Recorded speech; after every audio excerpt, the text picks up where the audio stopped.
दोस्तों कैसे हैं आप सभी। आशा करते हैं सभी लोग मस्त होंगे, स्वस्थ होंगे और जबरदस्त होंगे। तो आज से दोस्तों हम लोगों की रेलवे की साइंस की सीरीज स्टार्ट होने जा रही है और हम लोग चैप्टर वाइज पहले फिजिक्स, केमिस्ट्री एंड बायो के जितने भी चैप्टर्स हैं उनकी पहले थ्योरी, उसके बाद उसके लगभग 20 या 25 MCQ करेंगे, जिससे आपको चैप्टर बिल्कुल क्लियर हो जाएगा। और रेलवे के सभी क्वेश्चन जितने भी दोस्तों इसमें लिए गए हैं ये सभी इंपॉर्टेंट क्वेश्चन है और जो आदित्य रंजन सर की जो बुक है उसी से लिए गए हैं। तो जल्दी से आप लोग इस चैनल को सब्सक्राइब कर लीजिए और बेल आइकन प्रेस कर लीजिए डेली क्लासेस के लिए। तो रेलवे का एग्जाम आपका जो रेलवे का एलपी हो, जेई हो, ठीक है, ग्रुप डी, एनटीपीसी, किसी भी चीज़ का एग्जाम हो जिसमें साइंस पूछी जाती है, तो ये वीडियो काफ़ी हेल्प करने वाली है और सारे क्वेश्चन यूनिक लिए गए हैं। तो चलिए दोस्तों वीडियो को स्टार्ट करते हैं। यहाँ पे हमारा पहला प्रश्न है दोस्तों कि दूरी की माप, ठीक है। तो किसी वस्तु द्वारा तय की गई कुल पथ की लंबाई को क्या कहते हैं? दूरी कहते हैं। दो निश्चित बिंदुओं के बीच की दूरी क्या कहलाती है? उनकी लंबाई कहलाती है। बड़ी दूरियों को मापने के लिए उपयोग की जाने वाली इकाइयां एसआई इकाई के गुणज होती है। उदाहरण के लिए डेका, हेक्टो, किलो। छोटी दूरी मापने के लिए उपयोग की जाने वाला इकाइयां एसआई इकाइयों के लिए उपगुणक हैं, जैसे मिली, सेंटी, डेसी, ठीक है। एक फर्मी में 10 की पावर माइनस 16 मीटर होते हैं आपके। एक पिकोमीटर में आपके 10 की पावर माइनस, देखिए यहाँ पे क्लियर नहीं है वैसे, 10 की पावर माइनस 14 है। और एक नैनोमीटर में 10 की पावर 9 मीटर होते हैं और एक माइक्रोमीटर में आपके 10 की पावर माइनस 6 मीटर होते हैं। किसी आवश्यक मात्रा को मापने की क्रिया को क्या कहते हैं भैया? मापन कहते हैं। भौतिक विज्ञान में मापी जाने वाली कोई भी मात्रा भौतिक मात्रा कहलाती है। उसके अलावा बात करें अगर कि इसके संकेत क्या क्या होते हैं दोस्तों, तो संकेत की बात करें, एक्सा का संकेत ई होता है और इसमें 10 की पावर 15 होती हैं। पेटा की पी होता है और 10 की पावर 15 होती है। टेरा टी होता है और 10 की पावर 12 होता है। गीगा जी होता है, 10 की पावर 9 होता है। और इसी तरह आपका मेगा यानी 10 की पावर 6 होता है। किलो 10 की पावर 3, हेक्टो 10 की पावर 2, डेका 10 की पावर 1 होता है और डेसी यानी -1 और सेंटी -2, ठीक है, मिली -3। तो इस तरह से यहाँ से माइनस में आपका कम होने लगता है, ठीक है। उसके अलावा बात करें भौतिक राशि और मात्रक की, तो बता दें लंबाई, द्रव्यमान, समय सभी क्या होते हैं? मात्रक होते हैं। ये हमारी एक भौतिक मात्राएं होती हैं। लंबाई, द्रव्यमान और समय को मापने के लिए मुख्य रूप से 3 इकाइयों की प्रणालियां हैं, ठीक है। 3 इकाइयां कौन सी? एक एमकेएस पद्धति, एक सीजीएस पद्धति और एक एफपीएस पद्धति है। सीजीएस और एमकेएस सिस्टम को किस नाम से जाना जाता है? तो दोस्तों ये पूछा जा सकता है, तो मैट्रिक्स सिस्टम नाम से जाना जाता है। एफपीएस प्रणाली को किस नाम से जानते हैं? तो ये ब्रिटिश प्रणाली के नाम से जानते हैं। एमकेएस प्रणाली को स्टैंडर्ड इंटरनेशनल यानी एसआई के नाम से भी जाना जाता है। एसआई यूनिट दोस्तों, इसका एसआई का फुल फॉर्म होता है स्टैंडर्ड इंटरनेशनल। सीजीएस का जो दोस्तों होता है सेंटीमीटर ग्राम सेकंड होता है। एमकेएस में मीटर किलोग्राम सेकंड होता है और एफपीएस में फुट पाउंड और सेकंड होता है। यानी इनके मात्रक से भी आप जान सकते हैं। सी से आपका दोस्तों सेंटीमीटर, जी से आपका ग्राम और एस से सेकंड, एम से मीटर, के से किलोग्राम, एस से सेकंड, एफ से आपका फुट, पी से आपका पाउंड और एस से आपका सेकंड। लंबाई, द्रव्यमान और समय को मापने के लिए उपयोग किए जाने वाले माप को क्या कहते हैं? तो इसको कहते हैं भौतिक मौलिक माप या आधारी माप। मौलिक इकाइयां कितनी होती हैं दोस्तों? तो मौलिक इकाइयां आपको पता होनी चाहिए कि मौलिक इकाइयां कितनी होती हैं। तो मौलिक इकाइयां दोस्तों हमारे पास होती हैं 7, ठीक है। 7 होती है लंबाई, द्रव्यमान, समय, तापमान, धारा, ज्योति तीव्रता और पदार्थ की मात्रा। इनके मात्रक भी दोस्तों देख लीजिए और पूछे भी जाते हैं। तो लंबाई का जो मात्रक होता है दोस्तों मीटर होता है, द्रव्यमान का किलोग्राम, समय का सेकेंड, ताप का केल्विन, धारा का एम्पियर होता है, ज्योति तीव्रता का कैंडेला और पदार्थ की मात्रा का मोल, ठीक है। ये आपको डायमेंशन निकालने में काफी हेल्प करने वाले हैं।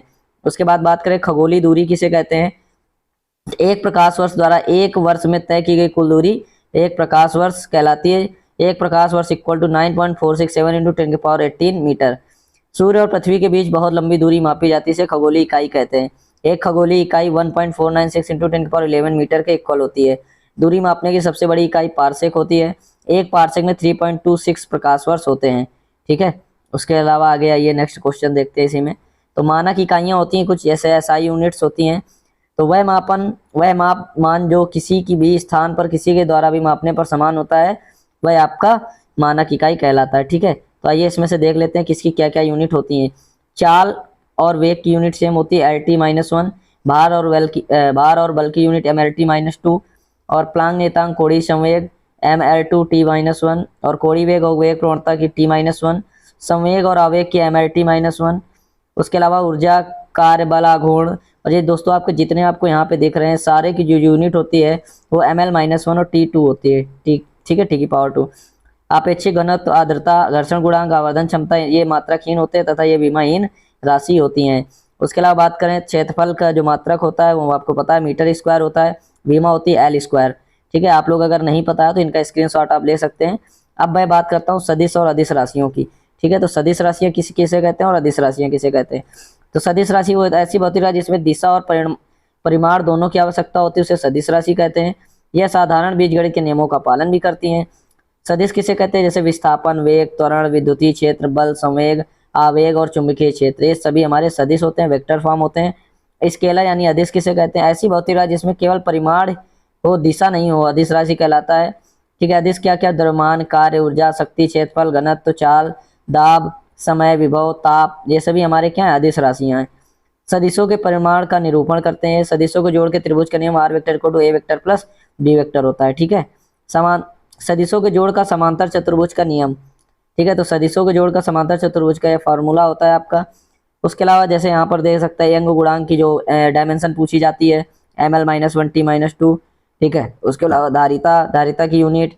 ठीक है। धारा घनत्व, फ्लक्स, गुप्त ऊष्मा, कोणीय संवेग। ठीक है। इनके आप यूनिट स्क्रीनशॉट ले लीजिए और इनको आप लोग याद कर लीजिएगा, जिससे आपको एग्जाम में काफ़ी हेल्प मिलने वाली है। ठीक है। उसके अलावा अगर मैं बात करूँ तो यहाँ पे समय के साथ किसी वस्तु की स्थिति में परिवर्तन क्या कहलाता है? गति कहलाता है।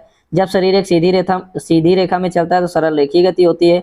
आवर्ती गति कितने प्रकार की होती है? तो सरल लोलक गति, एक समान वृत्तीय गति होती है। उदाहरण है जैसे झूले की गति, घड़ी की सुई की गति, पेंडुलम।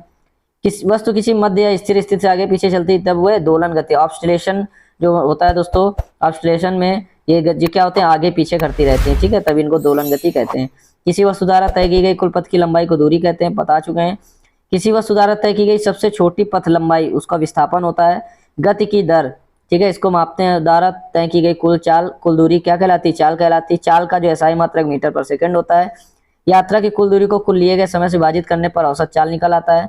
औसत चाल का फार्मूला होता है कुल दूरी बटे कुल समय। किसी निश्चित दिशा में गति करने वाली वस्तु की चाल उसका वेग कहलाती है। ठीक है। आइए कुछ और पॉइंट्स हैं यहाँ पर न्यूटन्स के लॉ से रिलेटेड भी हैं, तो चलिए सारों को देख लेते हैं दोस्तों।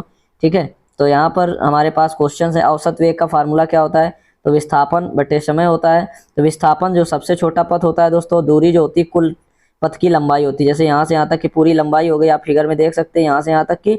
अब विस्थापन होता है इस जगह से इस जगह तक की दूरी। ठीक है। तो ये आपका विस्थापन हो गया। ठीक है। प्रति इकाई समय में वेग परिवर्तन कहलाता है त्वरण। वेग की दिशा में त्वरण होता है सकारात्मक त्वरण, वेग के विपरीत त्वरण होता है ऋणात्मक त्वरण। जब वस्तु समान समय अंतराल में वेग में समान परिवर्तन के एक साथ एक सीधी रेखा में चलती है तो उसे एक समान त्वरण। जब किसी वस्तु का वेग असमान दर से बदलता है तो उसे असमान त्वरण कहते हैं। मुक्त रूप से गिरती वस्तु किसका उदाहरण है? तो ये एक समान त्वरण का उदाहरण है। भारी यातायात में वाहन किसका उदाहरण है? तो ये असमान त्वरण का उदाहरण है। वेग और समय के बीच ग्राफ खींचने पर तब इनका ढलान किसको दर्शाता है? तो ये औसत त्वरण को दर्शाता है। उसके अलावा कुछ पॉइंट्स और हैं। गति का जो दूसरा समीकरण होता है वो स्थिति और समय के बीच के संबंध को बताता है। गति का दूसरा समीकरण s = ut + ½ at² होता है। ठीक है। उसके अलावा यहाँ पर जो s है वो तय की गई दूरी होती है। u आपका प्रारंभिक वेग होता है, a आपका त्वरण होता है। ठीक है। a आपका यहाँ पर त्वरण, t आपका समय। बल का सूत्र किस नियम से प्राप्त होता है? तो न्यूटन के गति के दूसरे नियम से बल का सूत्र प्राप्त होता है। किसी वस्तु के संवेग में परिवर्तन की दर बल की दिशा में लगाए गए असंतुलित बल के समानुपाती होती है। फिर से सुनिए, किसी वस्तु के संवेग में परिवर्तन की दर बल की दिशा में लगाए गए असंतुलित बल के समानुपाती होती है। न्यूटन का दूसरा नियम है लॉ का। किसी वस्तु के संवेग में परिवर्तन केवल बल के परिमाण से निर्धारित नहीं होता है, न्यूटन का दूसरा नियम है, यानी गति का दूसरा नियम। क्रिकेट में जब कोई क्षेत्रफल तेज गति से आती गेंद को पकड़ता है तो अपने हाथ पीछे खींच लेता है और गेंद पकड़ लेता है। न्यूटन का यानी गति का क्या है? दूसरा नियम है। और भी कई सारे उदाहरण है यहाँ पे आप देख सकते हैं। ये यहाँ पे कई सारे उदाहरण यहाँ पे न्यूटन के दूसरे नियम के उदाहरण है।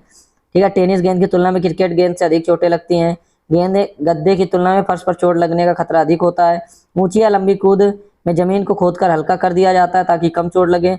बड़ी कील को अधिक गहराई तक ठोकने के लिए हथौड़े से अधिक बार किए जाते हैं। ठीक है। तो बल और समय के गुणनफल को आवेग कहते हैं। आवेग की एसआई इकाई होती है न्यूटन × सेकंड या किलोग्राम मीटर पर सेकंड। ठीक है। उदाहरण जैसे देख सकते हैं, यदि कोई खिलाड़ी कैच लेना चाहता है तो अपना पीछे की ओर खींचता है जिससे समय का मान बढ़ जाता है तथा लगाया गया बल कम हो जाता है जिससे कैच आसानी से पकड़ लिया जाता है। सीमेंट के फर्श पर गिरने पर लगने वाली आदमी को रेत के टिल्ले पर गिरने से ज्यादा चोट लगती है। ये होता है आवेग के कारण। ठीक है। न्यूटन के जो प्रथम नियम है दोस्तों वो देख लीजिए, जिसको जड़ता का नियम भी कहते हैं। किसी वस्तु की एक ही अवस्था में रहने की प्राकृतिक प्रवृत्ति क्या कहलाती है? जड़त्वता कहलाती है। जड़त्वता किसके समानुपातिक होती है? तो द्रव्यमान के। किसी वस्तु का द्रव्यमान किसकी माप है? तो जड़त्वता की माप है। किसी पिंड की अपनी एक समान गति की स्थिति को स्वयं बदलने में असमर्थता को कहा जाता है गति की जड़त्वता। किसी पिंड को अपनी आराम की स्थिति को स्वयं बदलने में असमर्थता को आराम की जड़त्वता के रूप में जाना जाता है। किसी पिंड की अपनी गति की दिशा स्वयं बदलने में दिशा की इसको जड़त्वता कहते हैं। ठीक है, उसके अलावा अगर मैं बात करूं अगले क्वेश्चन में अगर जाते हैं तो गति की जड़त्व उसे लंबी छलांग करने में मदद करती है। यानी एक ऊंची छलांग लगाने वाला ऊंची छलांग लगाने वाले से पहले कुछ देर दौड़ता है ताकि वो गति की जड़त्वता उसे लंबी छलांग लगाने में उसकी मदद करे। एक धावक अंतिम रेखा पर पार करने के बाद भी क्यों दौड़ता रहता है, तो ये इस वजह से कि उसकी गति की जो जड़त्वता है ना वो उसे दौड़ाए रखती है, गति की जड़त्वता उसे दौड़ाए रखती है। और कुछ उदाहरण है यहाँ पर, चलती बस से अचानक ब्रेक लगने पर यात्री आगे की ओर झुक जाते हैं, गति का प्रथम नियम है। रुके हुए वाहन के अचानक हिलने से यात्री पीछे की ओर झुक जाते हैं, गति का प्रथम नियम। कालीन को डंडे से पीटने पर धूल के कणों गिरना, गति का प्रथम नियम। पेड़ पौधों की शाखाओं के हिलने से पत्तियों का गिरना, गति का ही यह प्रथम नियम है। बल की परिभाषा किस नियम से कही जाती है, तो न्यूटन के गति के प्रथम नियम से बल की परिभाषा कही जाती है। जब खड़ी बस चलने लगती है तो उसमें यात्री पीछे की ओर गिर जाते हैं, निम्नलिखित में से कौन सा नियम है, तो न्यूटन के गति का पहला नियम है। ठीक है, अगला इसी में पॉइंट है, अभिबुद्ध वस्तुओं के स्थिर रहने पर एक ही वेग से गतिशील रहने की प्रवृत्ति क्या कहलाती है, न्यूटन के गति का प्रथम नियम कहलाती है। ठीक है, आइए और भी इसमें पॉइंट्स हैं कई सारे, वो भी देख लेते हैं। ठीक है, उसके बाद फिर न्यूटन के गति का तीसरा नियम भी हम लोग पढ़ने वाले हैं। उसके अलावा ये सारे एग्जाम्पल्स आप याद रखिए, एग्जाम्पल से क्वेश्चन काफी बनते हैं। गति के प्रथम नियम को जड़त्व का नियम भी कहा जाता है। गति का पहला समीकरण वेग और समय के बीच संबंध को बताता है। पहला समीकरण v = u + at होता है, जहाँ v अंतिम वेग होता है, u प्रारंभिक वेग, a आपका त्वरण होता है और t आपका यहाँ समय होता है। अब बात करते हैं न्यूटन के गति के तीसरे नियम की। जब बंदूक से गोली चलाई जाती है तो बंदूक विपरीत दिशा में एक बल आरोपित करती है, यह न्यूटन के गति के तीसरे नियम को दर्शाता है। इसे क्रिया प्रतिक्रिया का नियम भी दोस्तों कहते हैं। प्रत्येक क्रिया बल में एक समान और विपरीत प्रतिक्रिया बल देता है जो एक साथ कार्य करता है, इसे न्यूटन का गति का तीसरा नियम कहते हैं। जब एक वस्तु किसी अन्य वस्तु पर बल लगाती है तो दूसरी वस्तु भी पहली वस्तु पर समान और विपरीत बल लगाती है, ये गति का तीसरा नियम है। न्यूटन का कौन सा नियम बल की प्रकृति को प्रकट करता है, तो ये गति का तीसरा नियम है। आइए इसके कुछ और एग्जाम्पल हैं। एक महिला कुएं से पानी निकाल रही, रस्सी टूटने से पीछे गिर जाती है, ये भी न्यूटन के गति का तीसरा नियम है। गोली चलाने पर बंदूक के झटके के कारण चोट लगना, ये भी गति के तीसरा नियम है। तैरते समय पानी से टकराना, नाव से कूदने पर नाव का पीछे की ओर चलना, रॉकेट का उड़ान भरना, गति का तीसरा समीकरण गति या विश्राम का विरोध करना, ये हमारे गति के तीसरे नियम। गति का तीसरा समीकरण होता है v² = u² + 2as। ठीक है, चलिए अब बात करते हैं संघट्ट की। ठीक है, संघट्ट क्या होता है दोस्तों? संघट्ट जो होते हैं, संघट्ट कितने प्रकार की होती है, तो संघट्ट आपके 3 प्रकार के होते हैं। ठीक है, संघट्ट आपके कितने प्रकार के होते हैं? 3 प्रकार के होते हैं। पहला है प्रत्यास्थ संघट्ट, दूसरा अप्रत्यास्थ संघट्ट, तीसरा है पूर्णतः अप्रत्यास्थ संघट्ट। तो संघट्ट कितने प्रकार के? 3 प्रकार के। प्रत्यास्थ संघट्ट क्या होता है दोस्तों? तो यह जिस गति से टकराएगा उसी गति से वापस भी आएगा। ठीक है, अप्रत्यास्थ यह जिस गति से टकराता है उस गति से वापस नहीं आता, उससे कम गति से लौटता है। ठीक है, पूर्णतः अप्रत्यास्थ संघट्ट, जब कोई वस्तु किसी दूसरी वस्तु से टकराएगी तो वह वस्तु से चिपक जाएगी और आपस में जुड़कर एक हो जाएगी और एक ही गति से चलने लगेगी, ये आपका होता है पूर्णतः अप्रत्यास्थ संघट्ट। ठीक है, उसके अलावा बात करें अगर तो रेखीय संवेग के संरक्षण का नियम। तो रेखीय संवेग संरक्षण का नियम क्या है? कौन सा सिद्धांत न्यूटन के गति के तीसरे नियम का दूसरा रूप है? तो रेखीय संवेग के संरक्षण का नियम। गति के तीसरे नियम के सभी उदाहरणों को निम्न द्वारा समझाया जा सकता है, तो रैखिक संरक्षण के नियम के द्वारा। यदि किसी प्रणाली पर कोई बाहरी असंतुलित बल कार्य नहीं करता है तो इस प्रणाली का कुल रैखिक संवेग संरक्षित रहता है। संघट्ट से पहले आप देख सकते हैं रिएक्शन, संघट्ट के बाद आप रिएक्शन देखिए, MU1 + M2U2 = M1V1 + M2V2। U1 और U2 संघट्ट से पहले वस्तुओं का वेग है और V1 और V2 संघट्ट के बाद वस्तुओं का वेग है। अब बात करते हैं दोस्तों यहाँ पर एक समान वृत्तीय गति की। तो एक समान वृत्तीय गति की बात करें तो वृत्ताकार गति जिसमें कण की गति स्थिर रहती है क्या कहलाती है? एक समान वृत्तीय गति। वृत्ताकार गति जिसमें कण की गति स्थिर होती है, ठीक है, उसे एक समान वृत्तीय गति कहते हैं। बल कण के वेग के समकोण पर लगातार जिस गति से कार्य करता है उसे एक समान वृत्तीय गति कहते हैं। यदि कोई पिंड त्रिज्या r के वृत्ताकार पथ के चारों ओर एक बार घूमने में t सेकंड लेता है तो वेग भी इस प्रकार दिया जाता है, v = 2πr/t। किस गति में अभिकेंद्रित त्वरण की दिशा प्रत्येक क्षण बदलती रहती है? तो एक समान वृत्तीय गति। जब कोई पिंड एक समान गोलाकार गति करता है तो क्या बदल जाता है? प्रत्येक बिंदु की केवल दिशा बदल जाती है। क्या बदल जाती है दोस्तों? दिशा बदल जाती है। ठीक है, कह रहा है क्वेश्चन कि जब कोई पिंड एक समान गोलाकार गति करता है तो उसकी क्या बदल जाती है? तो प्रत्येक बिंदु पर केवल दिशा बदल जाती है। जैसे यहाँ से देखिए दोस्तों, इनकी एक गति दिशा यहाँ से देखिए बदल रही है, ठीक है, ऐसे ऐसे जाएगी और इनकी दिशाएं बदलती जाती हैं। एक समान वृत्तीय गति के दौरान क्या परिवर्तित नहीं होता है? तो वेग, द्रव्यमान और गतिज ऊर्जा ये परिवर्तित नहीं होते हैं। ठीक है, आइए अब इसी के कुछ पॉइंट्स और थे तो वो भी देख लेते हैं हम लोग। ठीक है, तो कह रहा है कुछ पॉइंट, किसी वस्तु का वृत्त की परिधि के अनुदिश घूमना या वृत्ताकार पथ पर घूमना एक समान वृत्ताकार गति। एक वस्तु किस गति के दौरान अंदर की दिशा में एक बल का अनुभव करती है उसे एक समान वृत्ताकार गति। किस स्थिति में एथलीट की गति अधिकतम त्वरित होती है, जब वह वृत्ताकार ट्रैक पर क्या करता है, दौड़ता है, तब उसकी गति क्या होती है, तब उसकी गति त्वरित होती है। अगला है, यहाँ पर देखते हैं कि वृत्ताकार गति में एक छदम बल जो त्रिज्या के अनुदिश कार्य करता है उसे आप केंद्रीय बल कहते हैं। वृत्ताकार पथ पर किसी वस्तु के निरंतर संवेग के लिए कौन सा बल प्रत्यारोपित होता है, बल केंद्र की ओर कार्य करता है उसे अभिकेंद्रीय बल कहते हैं। दोस्तों ये देखिए यहाँ पर आपका अपकेंद्र बल लग रहा है और जो अंदर की ओर लग रहा है ये केंद्र पे, ये आपका अपकेंद्र बल लग रहा है, इसे अपकेंद्र बल या छदम बल भी कहते हैं। अब बात करते हैं सरल लोलक। ठीक है, सरल लोलक गति की बात करें, ठीक है, तो वह गति जो एक निश्चित समय अंतराल में बार बार दोहराई जाती है उसे आवर्त गति कहते हैं। वह गति जहां त्वरण विस्थापन के समानुपाती होता है लेकिन विस्थापन की दिशा त्वरण की दिशा के विपरीत होती है, सरल लोलक गति कहते हैं। एक दोलन को पूरा करने में लगा समय आवर्तकाल टी कहलाता है। आवर्तकाल समय की SI इकाई सेकंड होती है। प्रति इकाई समय में दोलनों की कुल संख्या कहलाती है आवृत्ति। ठीक है, आवृत्ति n = 1 आवर्तकाल टी होता है। आवृत्ति का SI मात्रक सेकंड होता है, हर्ट्ज भी होता है। यदि m द्रव्यमान का कोई पिंड l लंबाई के धागे से लटकाया जाए तो इसका जो फार्मूला होता है दोस्तों वो होता है आपका T = 2π√L/g। ठीक है, T = 2π√L/g। ठीक है, ये आपका देखिए पिंड है और इससे यहाँ पे m और ये तीनों आपके लटकाए गए हैं। ठीक है, लंबाई से l लंबाई के धागे से लटकाया गया तो इनका जो आवर्तकाल होगा तो इस तरह से निकाल सकते हैं। यदि एक या एक से अधिक व्यक्ति झूले पर झूल रहे हैं तो काल क्यों नहीं बदलता, क्योंकि आवर्तकाल लोलक के द्रव्यमान m पर निर्भर नहीं करता है। यदि कोई लड़की झूले पर बैठकर झूला झूल रही हो और वह खड़ी हो जाए तो समय अवधि कम हो जाती है। प्रभावी लंबाई l में कमी के कारण झूला और तेज हो जाता है, उल्टा होने पर विपरीत घटित होता है। पृथ्वी के केंद्र पर गुरुत्वाकर्षण त्वरण का मान शून्य है, इसलिए आवर्तकाल अनंत होता है। गर्मी के दिनों में पेंडुलम घड़ी के पेंडुलम की लंबाई बढ़ जाती है जिसके कारण अवधि बढ़ जाती है और पेंडुलम धीमा हो जाता है। जैसे जैसे गुरुत्वीय त्वरण का मान बढ़ता जाता है तब आवर्तकाल इसका घट जाएगा। ठीक है दोस्तों, दोस्तों हम लोगों ने सारी थ्योरी पढ़ ली, अब बात आती है अभ्यास प्रश्न की। तो दोस्तों इसका जो अभ्यास प्रश्न है वो हम लोग नेक्स्ट वीडियो में करेंगे जिससे आपको चीज़ें अच्छे से और क्लियर हो जाएंगी। ठीक है, तो चलिए दोस्तों आप लोग देख सकते हैं लगभग इसमें 16 क्वेश्चन लिए गए हैं और सारे क्वेश्चन मैं 1 बाय 1 आपको सॉल्व करके न्यूमेरिकल वगैरह भी करके दिखाऊंगा।